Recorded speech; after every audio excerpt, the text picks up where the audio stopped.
Hi everyone. Welcome back to Julia's story. Before we begin, tell us where you're watching from in the comments. If you enjoy this video, don't forget to hit like and subscribe. Sit back, relax, and let's get into the story. The night he left smelled like rain on warm asphalt. I remember the tiny sounds first, because when life changes, it never starts with a shout. It starts with small things. The clock clicked. The air conditioner hummed. My son breathed in soft, wet sighs against my collarbone. I rocked him and watched the shadow of the door frame stretch across the floor. He stood there with his keys in one hand and a polished smile in the other.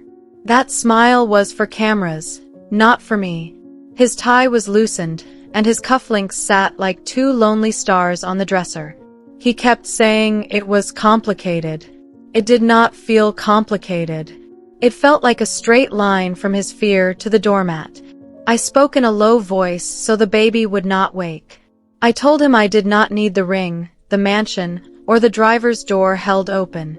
I needed truth. I needed presence.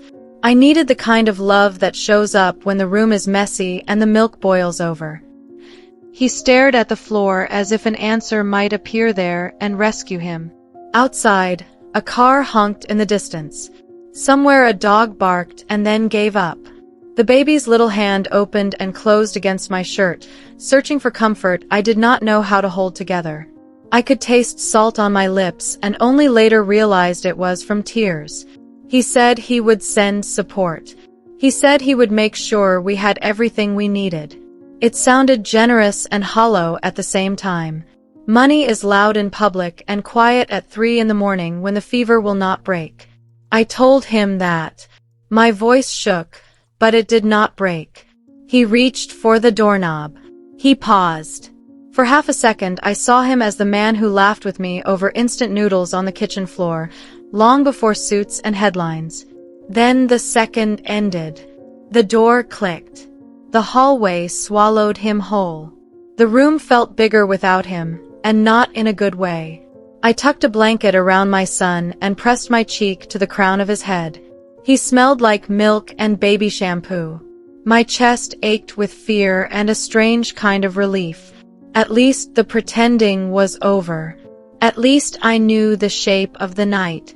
I turned off the lamp and sat in the dark until the rain stopped. Somewhere under my ribs, a small voice asked if I could actually do this.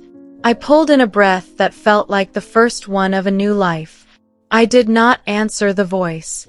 I just stood up, and I started. Morning comes thin and pale, like paper held up to the light. I walk my son down the narrow stairs from our little rented room above the bakery.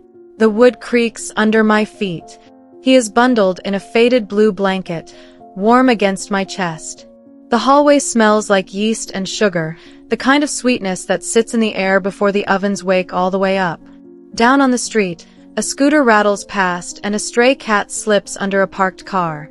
Mrs. Gray, the baker, lets me in before sunrise. She always wears the same cardigan with a loose button that wobbles when she laughs.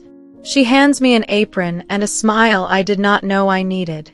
I tie my hair and wash my hands. The flour bag gives a soft sigh when I scoop. The mixer hums. In the corner, my son sleeps in a second-hand bassinet someone from the building left by our door with a note that only said, "For the baby." Small kindness, quiet as a breath. It keeps me standing. I start learning the bakery by touch. The dough is ready when it stops sticking to my fingers and starts hugging back. The croissants want the butter cold and the patience warm. The old oven needs the knob turned a little past the number it shows, like a secret between us. I like the way the room glows when the first trays go in. Heat wraps around my wrists and climbs to my cheeks. Coffee drips. The air fills with a promise I can almost believe. Customers come in with sleepy faces and soft hellos. A nurse from the clinic down the street. A taxi driver who folds his receipts until they look like tiny boats. A teenage boy who pretends he is not buying an extra cinnamon roll for the girl who waits outside with her headphones on. They leave crumpled bills and take away warm paper bags. No one knows the pieces of my life that feel like glass in my pocket. They see a girl at the counter who wipes her hands and says, "Have a good day," and means it. When the rush slows, I sit on a milk crate and feed my son. His little jaw works with steady faith, like the world has not fallen through in the night. My eyes sting. I keep my tears quiet. On the shelf above us, there is a radio with a cracked antenna. The newsreader talks about markets and numbers that move like birds I cannot catch. I turn the dial until music fills the room, something simple and slow. I rock my son and let the melody hold the corners together. Money is a careful dance. Rent, diapers, milk, bus fare. Mrs. Gray pays me daily in cash until the paperwork is ready. She also slips a bag of yesterday's bread into my tote. "For soup," she says, like she is not saving me. I say thank you and feel the word land in my chest like a small, warm stone. At night, in our room, I tear the bread into a bowl, pour hot water, add garlic and pepper. It smells like a home I am building from the inside out. Sometimes I catch my reflection in the bakery window and do not recognize her. She has flour on her cheek and a ponytail that is losing the battle. She looks tired, yes, but not broken. She looks like she is learning how to breathe inside a different kind of life. I tell her good job under my breath. I say it twice on the days when the elevator gets stuck and the stroller feels like a mountain. There are hard moments. The afternoon the bassinets will snaps and my son startles awake with a cry that scrapes my heart raw. The night the rain sneaks through the window frame and wets his blanket and I dry it with the hairdryer while humming a lullaby I remember from my childhood. The hour I stand at the pharmacy and count coins, pretending to double-check the brand, buying time to choose what can wait. I do not fall apart. I fold myself into the day again and again until it holds. Neighbors start to know our names. Mrs. Patel from downstairs brings me a jar of lentils and tells me stories about her daughters who are grown now. The teenage boy offers to carry the box of flour up the stairs and blushes when I thank him. A woman with a stroller bumps wheels with me on the sidewalk and we exchange that tired, honest smile mothers keep for each other. Little lights. They do not fix everything. They remind me it is possible. Every now and then a black car glides past the bakery with windows that hide its world. My body notices before my mind does. My shoulder tightens. My breath shortens. I tell myself to keep rolling. Croissant. Turn. Croissant. Turn. I am not a headline. I am a person with dough under my nails and a boy who needs a clean onesie by noon. One cold morning, I am wiping the counter when a faint scent drifts in from the street. Clean, sharp, expensive. A cologne I know like an old song. My hand slows. The bell above the door rings once. I lift my eyes. The room holds its breath. The bell rings, and for a heartbeat the room tilts. The cologne is the same, clean and sharp, like a silver line in the air. A man steps in, tall coat, careful shoes. He asks for 2 baguettes and a box of macarons. He smiles at me with polite eyes that do not know my name. My shoulders drop an inch. I wrap the bread, tie the string, and slide the box across the counter. When he leaves, the scent trails after him and dissolves in the cold. Life chooses small steps over big leaps. My son grows in quiet inches. One day his fist unclenches and holds my finger with intention. Another day he learns the sound of my laugh and tries to copy it with a squeak that sounds like a rubber duck. The building learns our rhythm. Mrs. Gray puts a tiny stool by the counter so he can color while I bag pastries. The teenage boy tapes a paper star with my son's name above the bassinet. A nurse shows me how to count his breaths when he sleeps. People knit us into the neighborhood with threads I never asked for and would never return. Magazines pile up in the corner of the grocery store by the register. He looks back at me from glossy covers, chin lifted, smile set for the world. The headlines talk about deals, foundations, partnerships, a new penthouse with glass walls that catch the sun. Some mention a woman with perfect hair and a dress that looks like it was made of moonlight. I read the first lines and then stop. I do not let the story in. I choose to learn my son's new words instead. Mama, bus, bread, moon. The little questions begin like morning drizzle. Soft, not enough to soak me, but always there. He points at a father lifting his child onto his shoulders at the park and asks if the world is higher up there. He asks if anyone else laughs like me. He asks why our family is shaped like 2 chairs and not 3. I pull the blanket over his knees and answer with the truth I can carry. Your dad is far.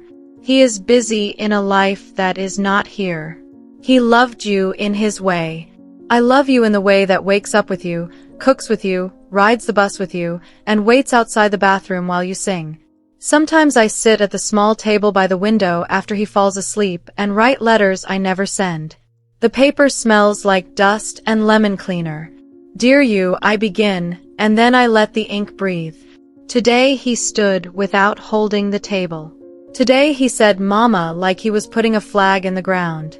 Today he fell and I caught him right before his chin met the floor and I felt like the strongest person alive. I sign my name and fold the page and tuck it into a shoebox where old receipts and hospital bands and tiny socks live. It is my museum of ordinary miracles. Money steadies but never relaxes. There is a new routine now. Early shift, stroller wheels bumping over cracked sidewalks, a thermos of coffee I drink 1 sip at a time. The oven door squeaks like it needs a lullaby. The register drawer sticks unless I pat it gently. We count coins together at night and he names them like friends. Small light, big light, shiny. One afternoon the sky hangs low and gray, and the bakery is quiet enough to hear the cooling trays tick. A woman from a catering company steps in and orders a tasting box for a charity gala at the end of the month. She likes the almond tarts and asks if I can help with service. I say yes before I think it through, because yes has been my bridge these days. She writes the event name on her clipboard with a neat hand. Legacy Children's Foundation Winter Gala. The words look elegant even in pencil. Back home, I wash the tasting plates and watch my son build a city out of bread ties and wooden blocks. He puts the tallest block in the middle and says it is a lighthouse. I tell him that is a good idea. Lighthouses do not move, so boats can find their way back. He nods like he understands anchors and storms and light that does not get tired. Before sleep, I check the bus schedule for the gala night and lay out my black dress on the chair. The fabric is clean but old, the zipper careful like a secret. I smooth my hand over it and feel a tremor under my ribs. I am not afraid of rooms with chandeliers. I am just learning how to carry my story into them without dropping a single piece. The shoebox on the shelf is getting heavy. I take out 1 letter and read a line by the soft yellow of the lamp. He smiled with his eyes today and I thought of you. My throat tightens, then loosens as I put the page back. I turn off the light and lie down beside my boy. His breathing evens. Outside, a siren wails and fades. Far away, a city glitters for people who are not me. In the morning, a magazine on the corner rack catches my eye as I pass with the stroller. The cover shows the gala logo in gold and the list of honorees in small print below. My eyes land on a name I have not spoken out loud in a long time. My hand tightens on the handle. The stroller squeaks. The day is still the day. The bakery still needs flour. My son still wants a banana. I keep walking. The bell above the bakery door will ring. It always does. The gala smells like polished wood and citrus cleaner, with a hint of roses from the centerpieces that look like clouds that learned how to stand still. My black dress fits like a promise I am not sure I made. The ballroom lights bloom in slow gold circles across the ceiling. Glass hums when the servers line up their flutes. I balance a tray on my palm and practice breathing that does not show. Before I left, Mrs. Gray tucked my son into her guest room, the one with the quilt that looks like a checkerboard. She pressed a grocery list into my hand and said she would handle bedtime. I kissed his hair and felt a pull in my chest, like I had tied myself to him with invisible string. On the bus, I sat by the window and counted the stops. The winter air bit through the glass like it wanted to come inside. Backstage, the event manager walks like a metronome, snapping out instructions. Napkins fold like this. Plates land like this. We are a quiet orchestra of soft shoes and small nods. A woman from the catering company pins a name tag to my dress and hands me a tray of tiny tarts dusted with powdered sugar. "Smile, but not too much," she says, and winks. I let the corners of my mouth lift just enough. The room fills the way a tide comes in. People drift between tall tables and laugh like they are not holding anything heavy. A photographer moves like a cat, quick and aware. A string quartet plays a song that reminds me of rain tapping a window. The stage glows against a navy backdrop with the charity's name written in silver. Children's drawings are framed along the walls. Crayons turned into wishes. I am setting down a plate when the air shifts. It is not a sound. It is a muscle memory. Clean, sharp cologne. My skin knows it before my eyes do. I lift my head and there he is, 30 feet away, in a suit that looks like someone sewed the night sky and decided it would be private. He stands with a group near the donor wall, smile angled for the camera, hand in his pocket like he owns the pocket and the moment and the silence. For a second, the world narrows to a thin line between us. He looks at me. The look is quick and exact, like a scan. A flash of recognition opens and closes before anyone can see.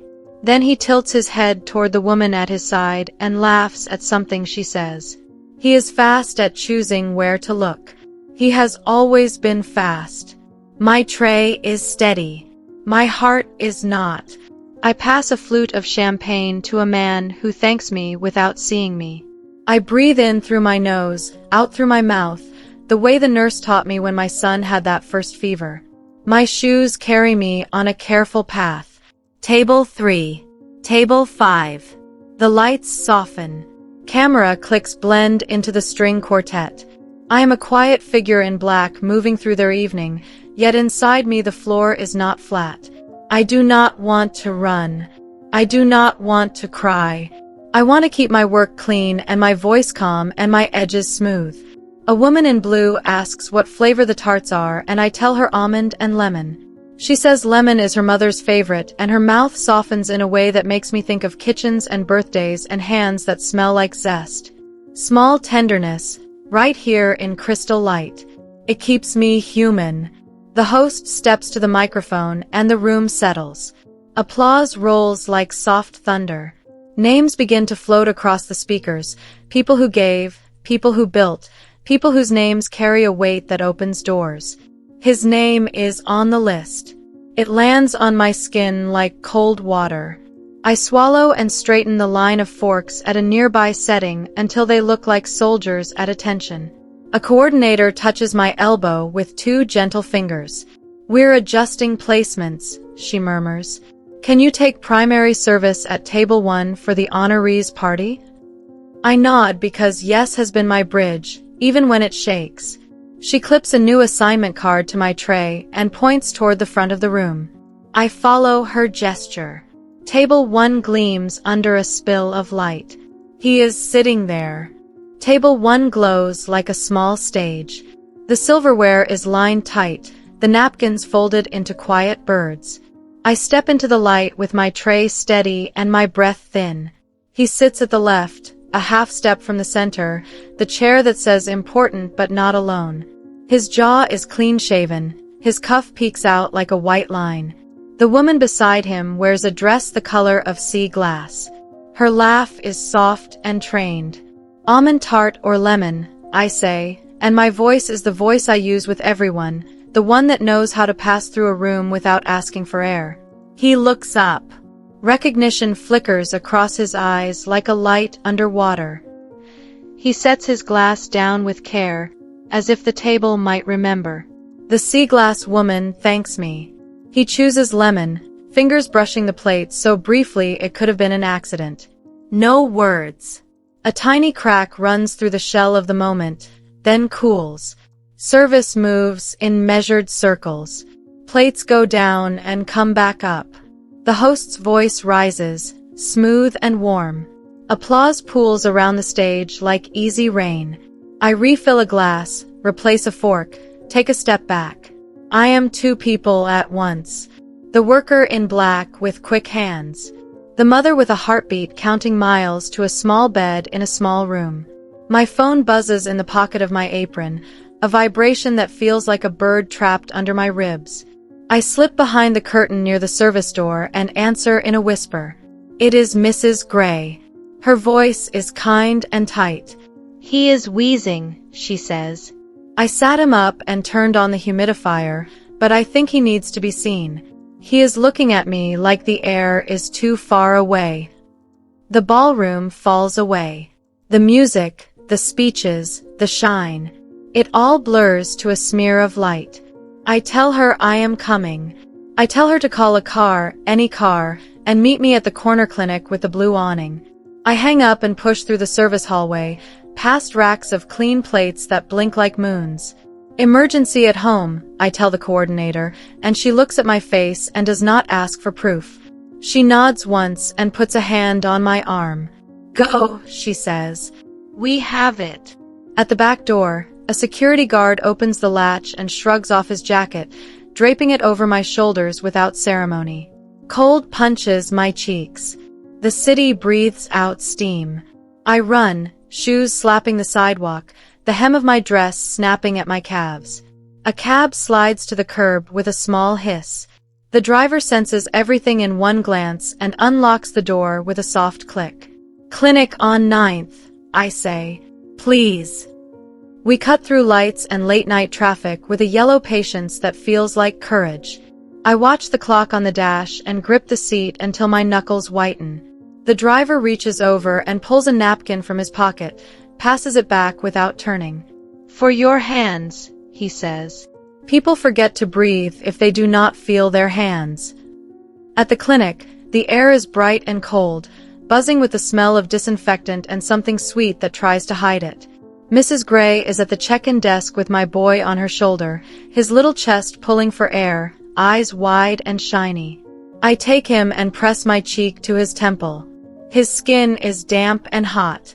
A nurse walks out from the double doors like she has been practicing calm her whole life.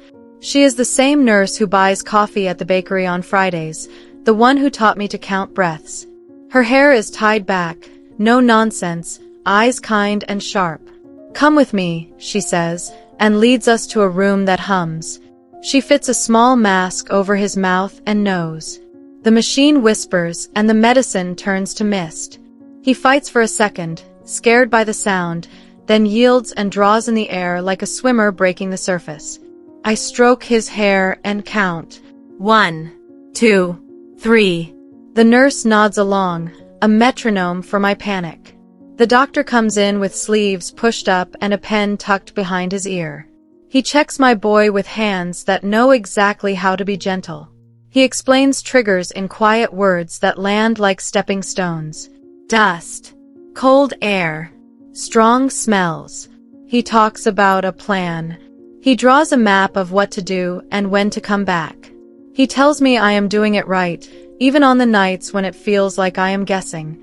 At the pharmacy window, the cost of the inhaler sits on the screen like a wall I did not see coming. I feel the old ache, the math that lives under my tongue. Before I can speak, the nurse appears beside me with a small envelope. Samples, she says. Enough for now. We have a program that can help. Come by in the morning and we will fill out the papers. I try to say thank you and the word breaks into two pieces. She squeezes my shoulder, not too light, not too hard. The cab driver is waiting by the door when I step back into the lobby. He looks at my face and then at my son, who is drowsy from the steady hiss of medicine. I stayed, he says simply. Meter is off. We ride home in a quiet that feels like a blanket.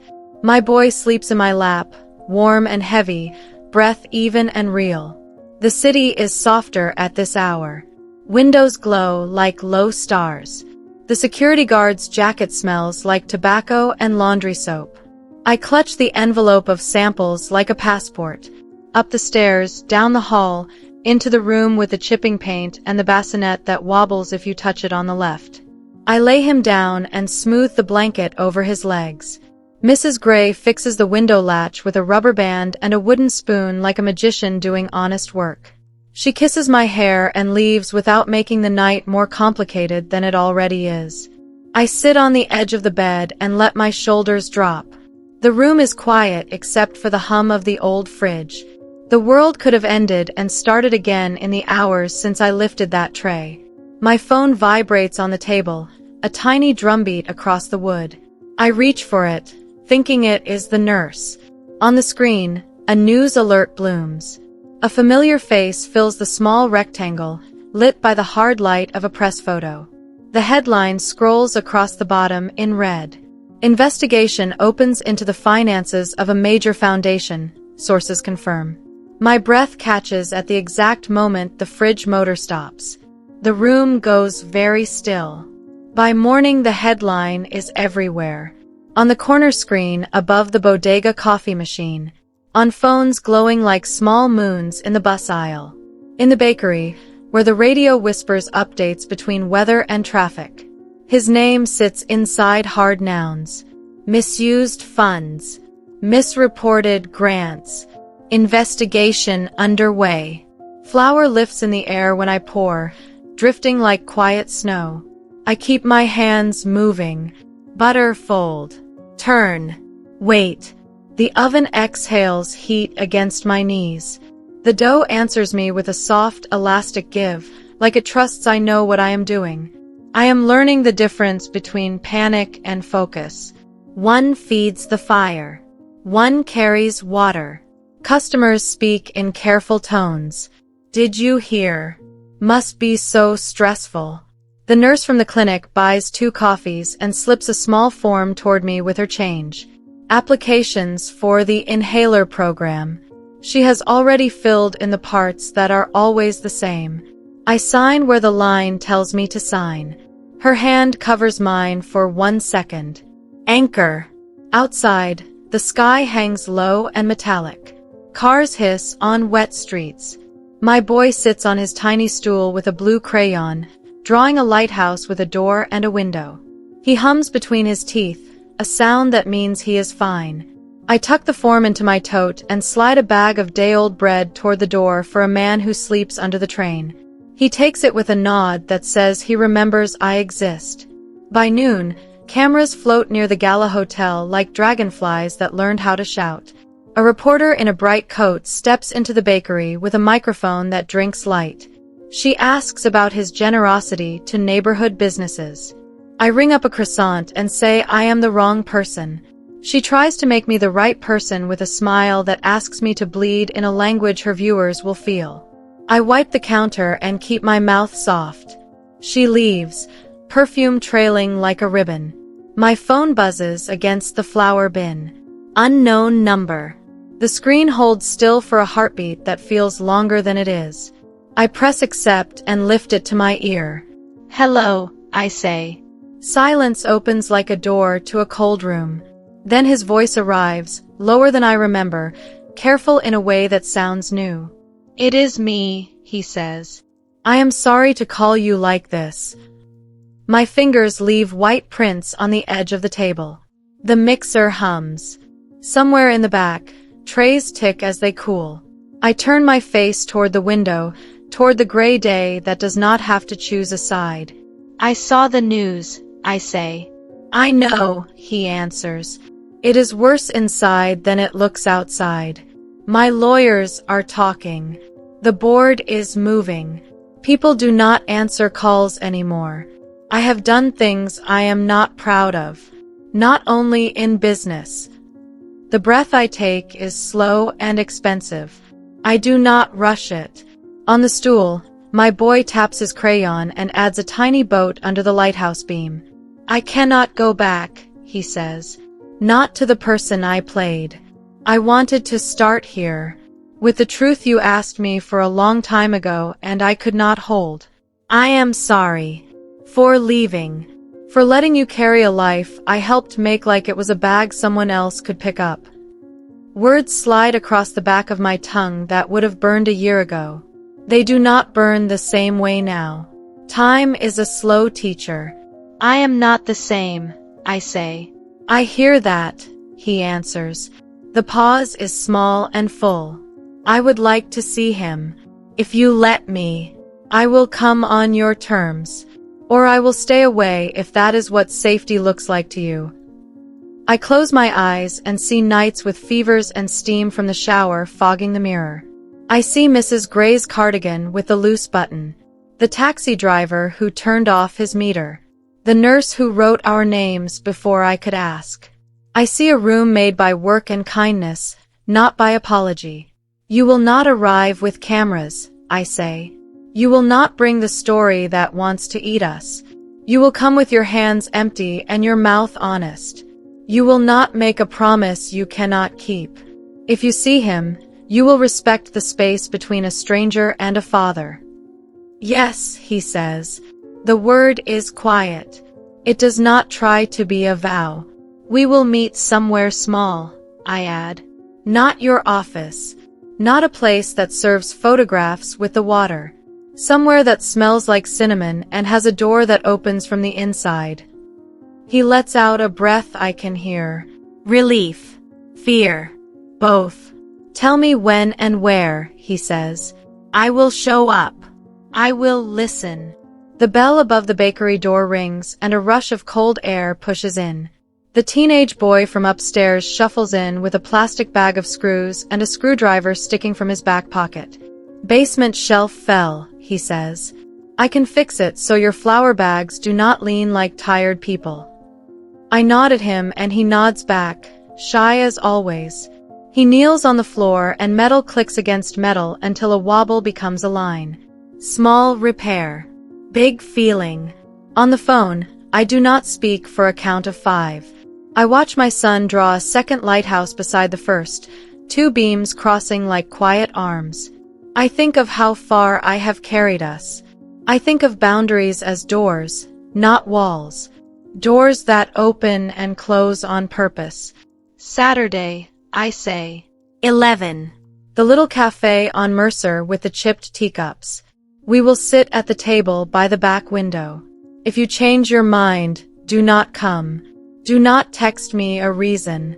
Do not make a new hole where I have already patched the old one. I will be there, he says. I end the call. My hand shakes once, then steadies. I turn back to the counter and wash my fingers until the flour runs away in soft clouds. The boy upstairs tightens one last screw and stands, proud without words. I hand him a cinnamon roll in wax paper and he pretends to protest before tucking it into his hoodie pocket. He smells like soap and rain. At closing, I sweep the floor and stack the trays and write Saturday on the calendar in small letters. The city outside is getting ready for night. Windows waking up.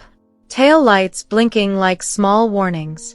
I boil water for soup and tear bread into a bowl and everything tastes like a porch light left on. When the room is dark and my boy is asleep with his foot kicked out from the blanket, I take the shoebox down from the shelf. I add a new letter. I write that you called. I write that the sound of your voice did not break me. I write that we are meeting. My pen moves steady. The page fills with lines that do not try to be poetry. They only try to be true. I slide the letter into the box and close the lid. The streetlight outside buzzes like a tired insect. I lie down and listen to my son breathe. The night holds.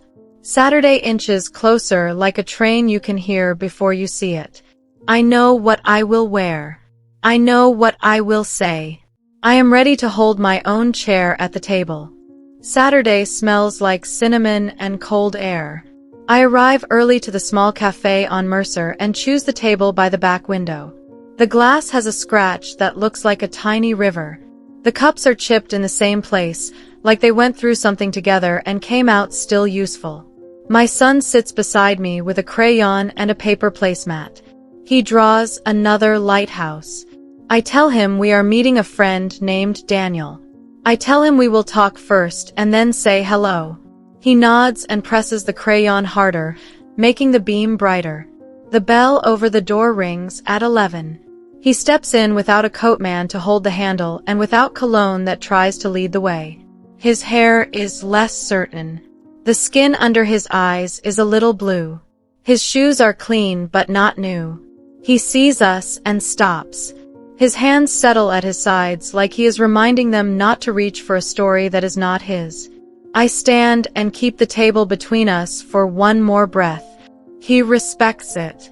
He nods to my son and then to me. His voice is quiet and steady. Thank you for letting me come. We sit. Sugar packets in a small white bowl. A candle that does not dare to be scented. Steam rising from the mugs like soft weather. A server places a plate of toast on the table, butter melting into the edges. My son watches the butter with the attention of a scientist. The knife makes a small sound against the plate. It is the sound of a normal morning. I hold on to it. I speak first. I do not raise my voice. I lay down the shape of the room. We talk before you say hello to him. No gifts. No promises with dates that float. No photos. Nothing that makes him into a headline. You do not claim a title you have not earned. You listen more than you speak. He nods after each line like he is taking notes inside his chest. Yes, he says. I can do that. He tells me where he has been these months between the last door and this table. Offices where no one looked up.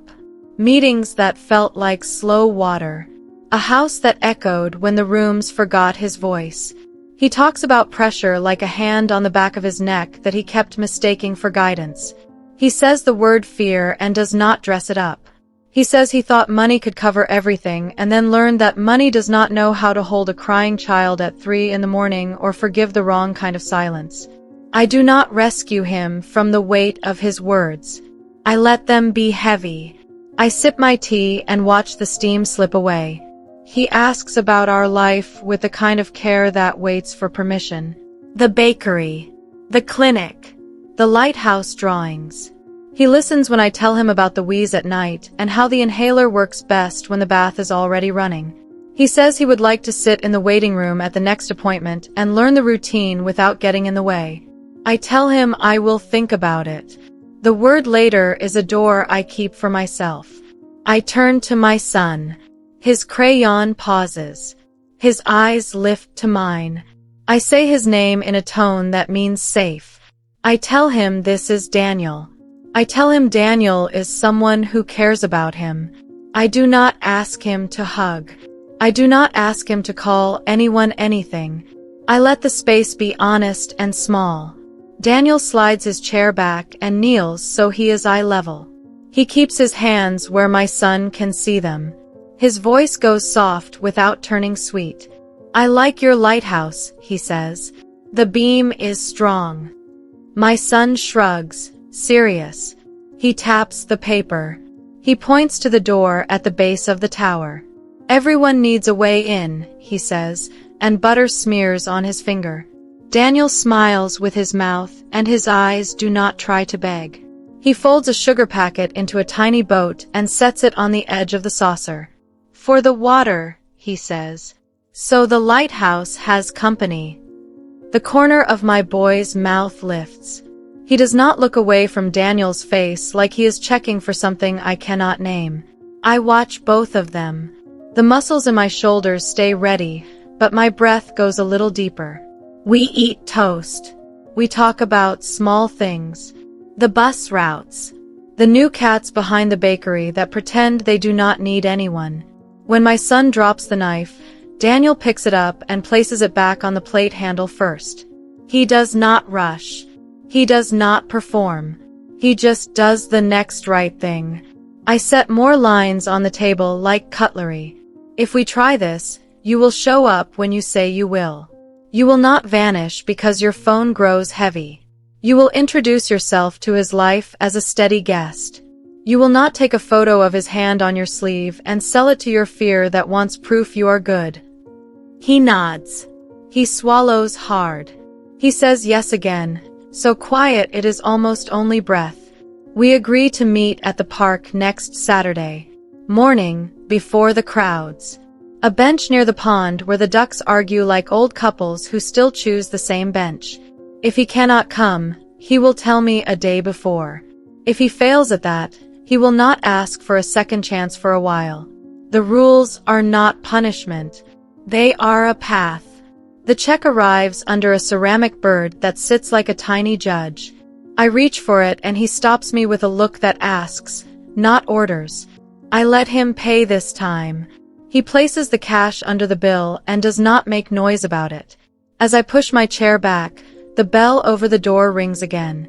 A woman in a gray suit steps in with a folder pressed flat against her ribs. She scans the room and walks straight to our table. Her shoes are quiet and fast. She says his full name like a form being read aloud. He stands without bumping the table. His face thins. He nods. Yes. She slides the envelope from the folder and holds it out. The paper is thick. The air changes. My son's crayon stops. You have been served, she says. She leaves as quickly as she came. The bell rings. The door closes. The cafe breathes out and then in, a slow reset on a clock I cannot see. He looks at the envelope like it bit him. He does not touch it. His hands hang open for a second, then find the back of the chair. My son looks at the sugar boat and then at me. He does not cry. He puts his palm on my sleeve and keeps it there. I cover his hand with mine. Outside, a siren passes and fades. In here, the candle flame trembles once and steadies. He lifts his eyes to mine, and there is nothing shiny in them now. Only the truth we asked for and the storm it brought with it. The envelope sat between the sugar bowl and the candle like a small stone. The paper looked heavy. The air felt heavier. I paid the check and slipped my hand around my son's shoulder. Daniel stood there with his palms open, like a person who knows there is nothing to catch and still wants to show he is not hiding anything. Outside, the winter sun was thin. The sidewalk gave back a faint echo with every step. We walked to the corner together, quiet, not pretending this was easy. At the crosswalk, my son held my hand and looked up at the traffic light like it could tell us something more than stop and go. When the signal blinked to walk, we moved. I will handle this, Daniel said. His voice was low and steady. I will not call you for a while. I will send an email with the details the court allows. I will not ask for anything. I nodded. He did not reach for us. He did not ask for a hug to soften what the paper had made hard. He only stood one step back and let the space be true. Then he crossed the street the other way and did not look back. The cold tried to climb my sleeves. I squeezed my son's fingers and they squeezed back. Life kept its appointments. The bakery door still stuck in the morning unless I hip-checked it. The flour bag still needed a teenager with a screwdriver and a shy smile. The radio still went from weather to traffic to a song that remembered summer. Mrs. Gray still wore the cardigan with the loose button and made a pot of soup that could comfort anyone who knew how to hold a spoon. The papers ran loud for a week, then louder, then steady like a drum. Words lined up with teeth. Charges filed. Board resignations. Funds tracked. There were photos of doors that opened onto courtrooms and faces that tried to tell stories without saying anything at all. I did not buy a single paper. I could not keep them out of my eyes entirely. Screens glow in too many places. I kept them quiet when my boy was near. I let the facts land soft inside my ribs, and then I went back to the oven and the counting and the breathing. At night, after toothbrushing and bedtime songs and that little cough that sometimes made me pause and listen for a longer beat, I opened the shoebox and added a clean page. I wrote about toast and sugar boats and the moment when the woman in gray said you have been served and the candle did not go out. I wrote about how my hand did not shake as much as it used to. I wrote about doors that are not walls. Daniel sent one email a week later. It was plain and short. Court dates. A list of places where money had come from and where it needed to go back. A note that he had stepped down from boards with names that used to sound like crowns. He ended with a line about the park bench near the pond. He said he would wait there on Saturdays for as many weeks as I needed, and if we did not come, he would sit and learn how to be quiet. I did not reply that day. I called the clinic and confirmed our appointment for the inhaler program. I sharpened pencils and put them in a cup on the windowsill because pencils go dull whether your life is calm or not. I tied my hair and made dough and listened to the soft sound it makes when it is ready, that little sigh that means you can stop pushing now. That first Saturday, the park air smelled like damp leaves and old bread that someone had tossed to the ducks too early. We walked the path that curves like a slow question. Daniel was there, hands in his pockets, cap pulled low, no suit, no shine. He did not stand when he saw us. He did not wave his arms like a flag. He only looked up and let the moment find its size. We sat with space between us. My son pointed at the ducks and named them Captain, Stripe, and Old Lady because of the way one of them moved. Daniel listened like a student. When the wind picked up, he pulled a folded blanket from his bag and offered it for the bench without touching our hands. I took it. It was warm from being carried. He did not bring gifts. He did not bring plans. He brought presence and the kind of patience that looks like waiting without tapping your foot. When my son got bored and wanted to chase the pigeons, Daniel asked if he could jog 3 steps behind. I said yes, and he did, never ahead, never shouting advice, just there, ready to laugh when a pigeon outsmarted a 5-year-old and strutted away like it owned a tiny kingdom. Weeks began to stack. Court moved like slow water around heavy stones. Some days the news said he was cooperating. Some days it said he had agreed to a plea that required restitution and community service and a long list of hours that would be counted by people who do not care how well a suit is cut. He did not tell me the stories the papers wanted to tell.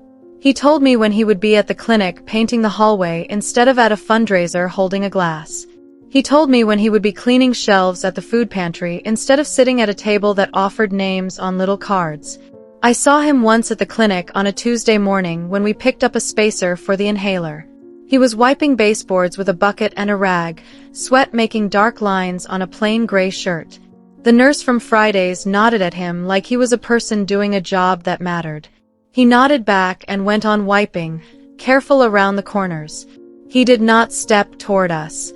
He watched my boy listen to the pharmacist show us how to click and breathe.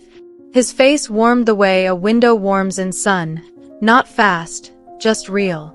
There were hard hours. My son asked if Daniel would live with us one day. I told him no.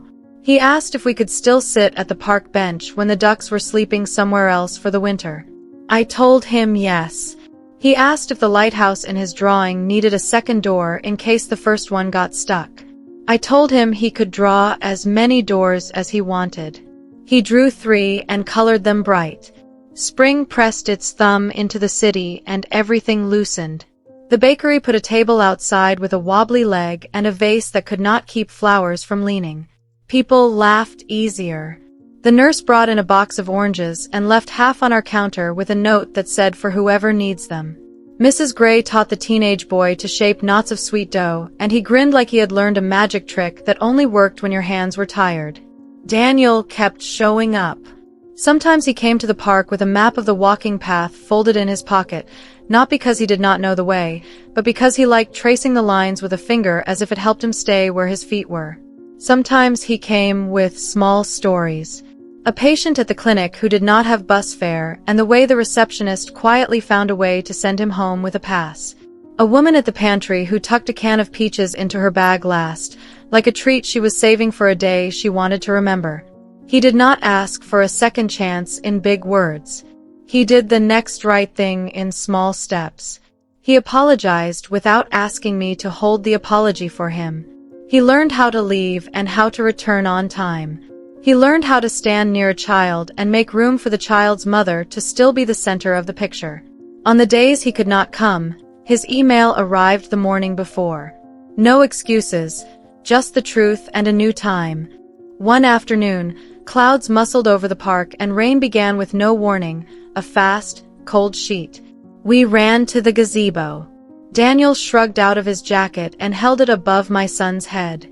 We stood there, 3 people under a small roof, water drumming 3 separate rhythms around us. My son stuck his hand out and laughed at the way the drops hit his palm and broke into smaller worlds. Daniel laughed too, soft, surprised at his own sound. I looked at them and felt something settle that had been winging around my chest for so long I had forgotten how quiet can feel like strength. The court finished its counting. He paid back what could be paid.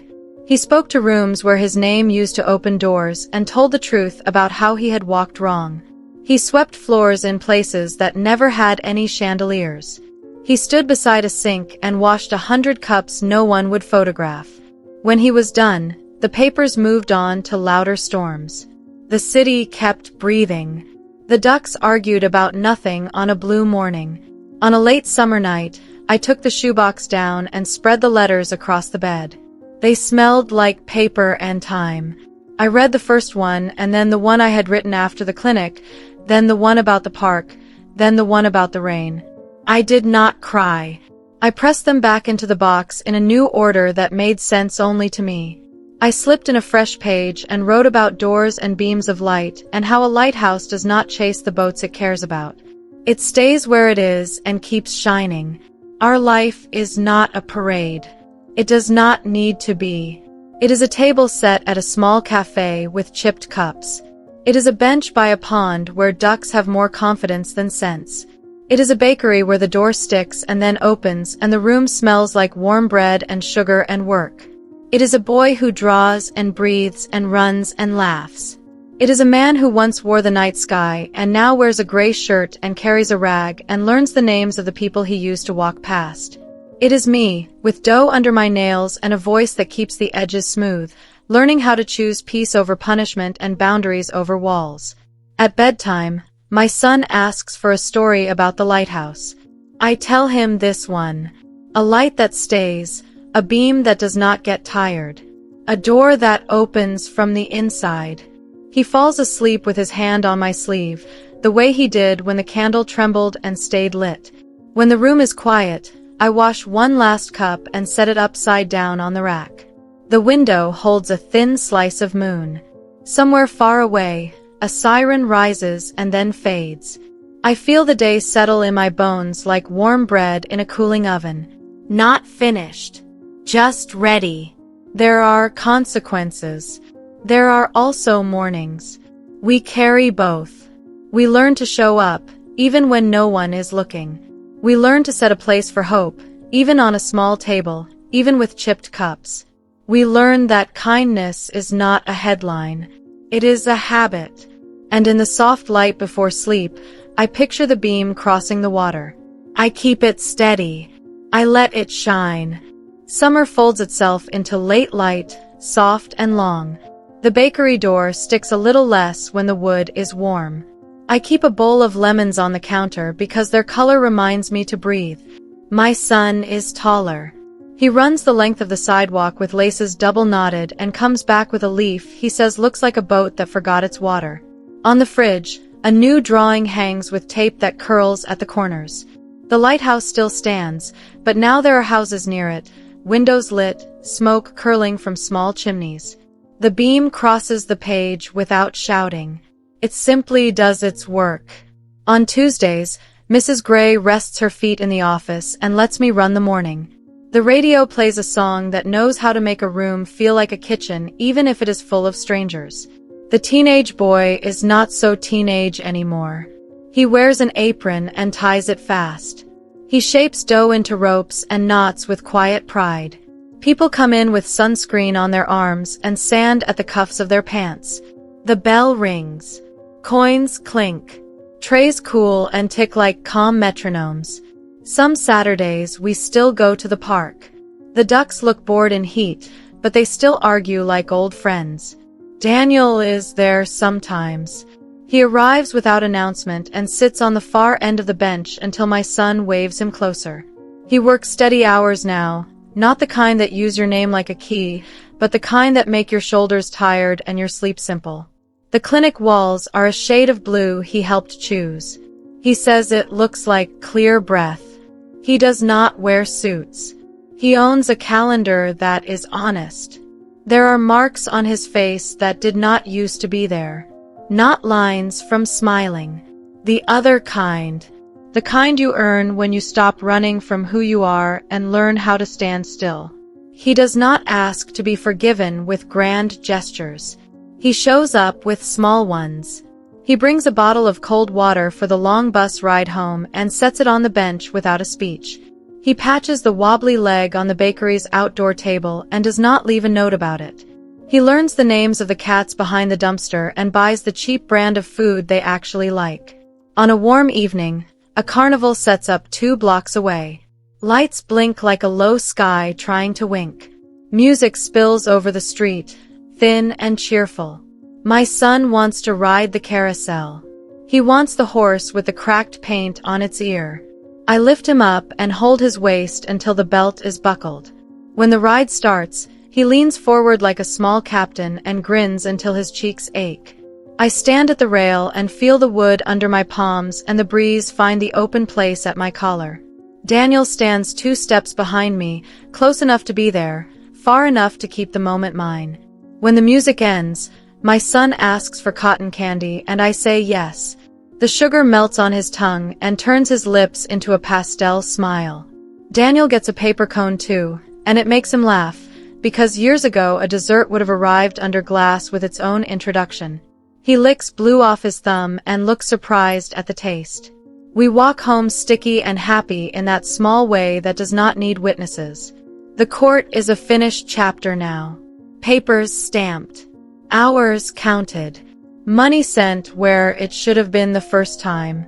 People still look sometimes, the way people do when a name lived on a screen for a while. He lets them look. Then he picks up what needs carrying and carries it.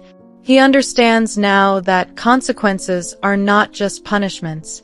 They are teachers. They draw maps. They tell you where not to step and where to plant your feet next. At night, when the city quiets enough to hear the fridge hum and the neighbor's television murmuring through the wall, I open the shoebox and add one last page to the summer stack. I write about the carousel and the blue breath walls and the way the bakery door behaves when the weather is kind. I write about a boy who sleeps with his hand open on the pillow, palm up like he is holding light. I write about a man who learned how to be steady without asking anyone to clap. I write about a woman who keeps showing up for the life she built, even on mornings when the sky looks heavy. I do not end with answers.